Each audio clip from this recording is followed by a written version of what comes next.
নমস্কার বন্ধুরা, হাসি খুশি রান্নাঘরে সবাইকে স্বাগত। আজকে আমি আবার একটা নতুন রান্না করবো বন্ধুরা। আজকে আমি দুধ পটল বানাবো। সেই জন্য দেখেন আমার কী কী লাগছে। এই যে পটল আমি এইভাবে কেটে দিয়ে এক সাইড একটুখানি চিড়ে রেখেছি। একটু দিব একটুখানি নুন, একটু তেল,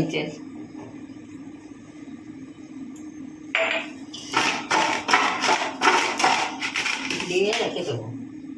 তারপরে লাগছে আমার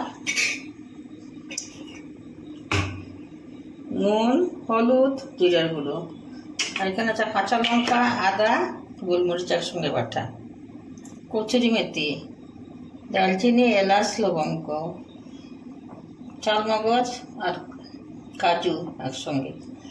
আর দুধ পটল করবো তো সেই জন্য আমি গাইয়ের দুধও দেবো না, গুঁড়ো দুধ, নারকেলের দুধ দিয়ে করবো। সেই জন্য নারকেল কুড়িয়ে রেখেছি।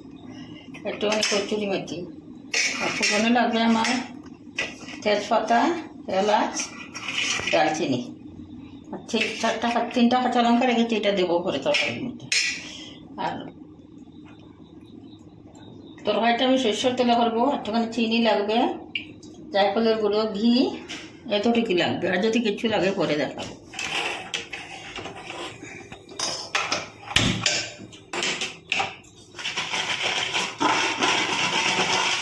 একটুখানি পরে করবো বন্ধুরা, একটু তেলে আর ইয়েতে থাকলে পরে পটলটা একটুখানি নরম হয়ে যাবে, তারপরে করবো। একটুখানি আমি চাপা দিয়ে রেখে দেবো পটল। এই যে দেখুন বন্ধুরা, নারকেলটা আমি জলের মাঝে গুলে তারপরে দুধটা ছেঁকে নেব। এই দুধ দিয়ে করবো আমি, গরুর দুধ দিয়ে করবো না। নারকেলের দুধ দিয়ে করলে এটা খুব ভালো হয় খেতে। আপনারাও এইভাবে নারকেল ইয়ে করে নারকেলের দুধ দিয়ে করবেন। যেমন বন্ধুরা, নারকেলের জলের মধ্যে দিয়ে খুব ভালো করে ফটকিয়ে আমি দুধটা বার করে নিয়েছি, চাটনি দিয়ে চেখে। একদম দুধের মতোই লাগছে।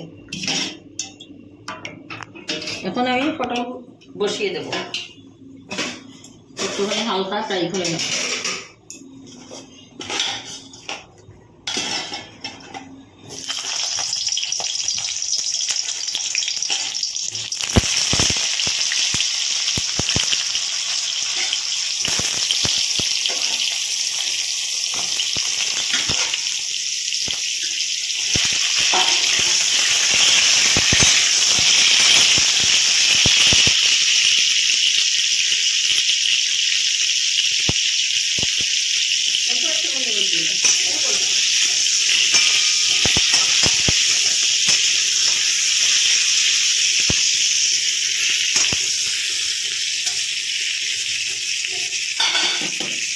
আস্তে আস্তে ফ্রাই করুন। দেখেন বন্ধুরা, আমি খুব অল্প আছে 10 মিনিটের মতো পারলাম না। ওখানে একেবারে সিদ্ধ হয়ে গেছে মোটামুটি। আমাকে নামিয়ে টমেটো বসিয়ে দেবো। আমি বেশি পটল দিইনি, আপনারা বেশি পরিমাণে দিবেন পটল।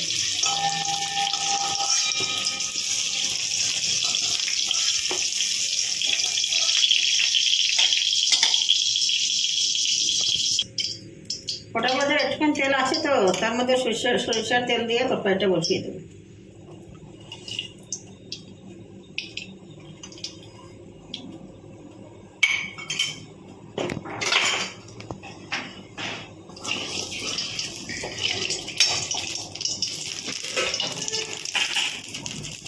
দেবো তেজপাতা, দারচিনি আর এলাচ।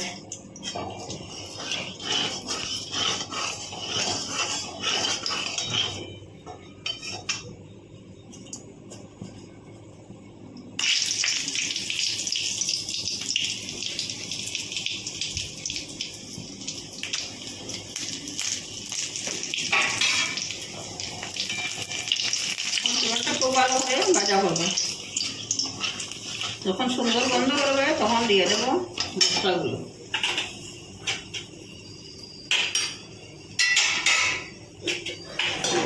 কাঁচা লঙ্কা, গোলমরিচ একসঙ্গে বাটা।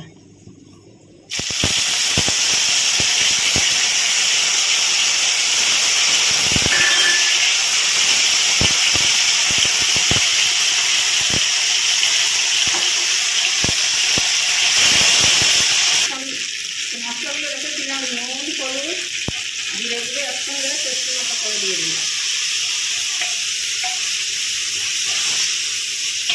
শুকনো লঙ্কাটা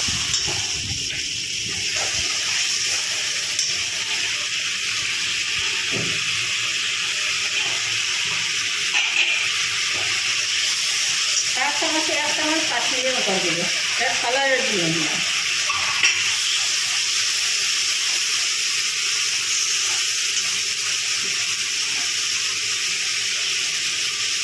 এক চামচ চিনি, নিরামিষ তরকারি তো চিনি আজকে ভালো লাগে না।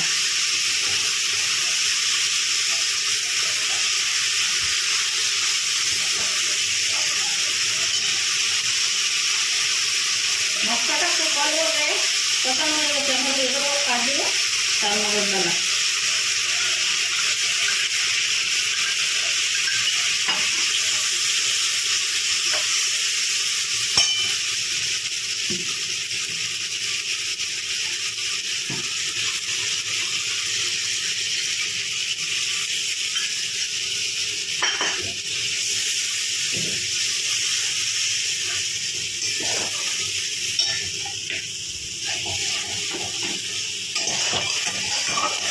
কাজু আছে তো সেজন্য খুব ভালো করে নাড়াতে হবে, না নিচে লেগে যাবে।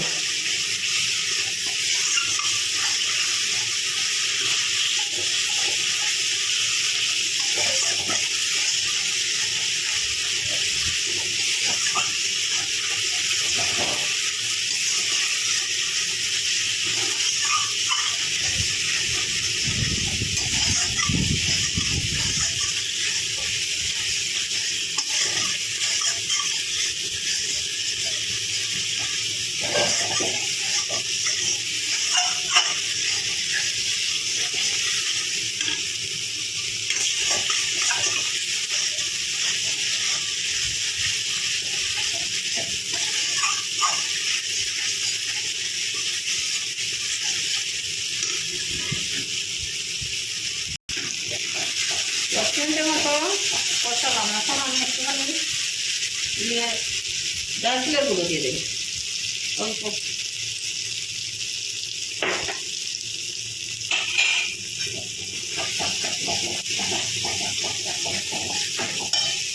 এখন ভাজা করা পটলগুলো দিয়ে দেবো।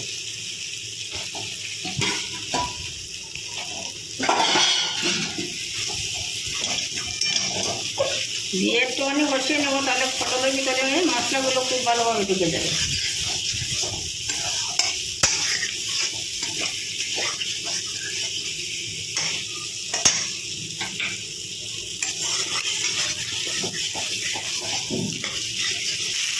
খুব ভালোভাবে কষানো হয়ে গেছে, এখন মশলা থেকে তেল ছেড়ে দিয়েছে। এখন দিয়ে দেবো নারকেলের দুধ,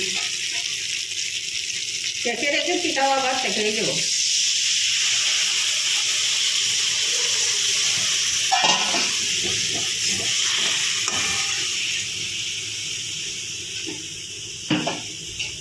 বাটিতে দিয়ে তোমায় জল দিয়ে দিলাম।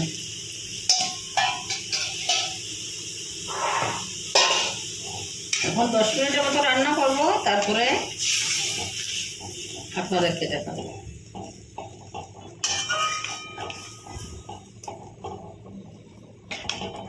বন্ধুরা 10 মিনিটের মতো বয়ল করলে এখন আমি 2টো কাঁচা লঙ্কা দিলাম ফ্লেভারের দিকে।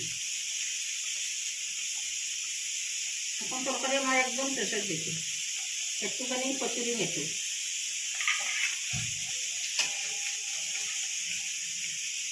আর 1 মিনিটের মতো রান্না করবো, তারপরে ঘি আর গরম মশলা দিয়ে নামিয়ে দেবো।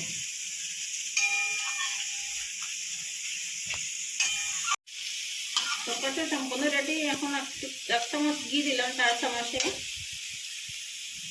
আর গরম মশলা দিয়ে নামিয়ে পরিবেশন করব, তারপরে আপনাদেরকে দেখাবো।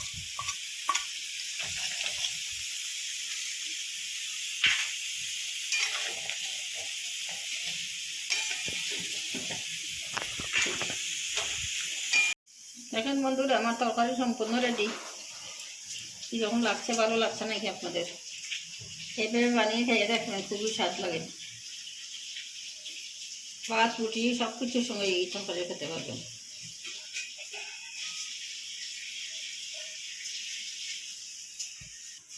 বন্ধুরা দেখেন তো আমার রেসিপিটা কিরকম লাগলো, ভালো লেগেছে নাকি?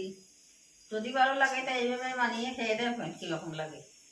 যদি আমার রেসিপিটা ভালো লাগে তাহলে লাইক, শেয়ার এবং সাবস্ক্রাইব করবেন। পাশে থাকা বেল আইকনটা একটুখানি প্রেস করে দেবেন, তাহলে আমার দেওয়া ভিডিও সবার আগে আপনাদের কাছে পৌঁছাবে।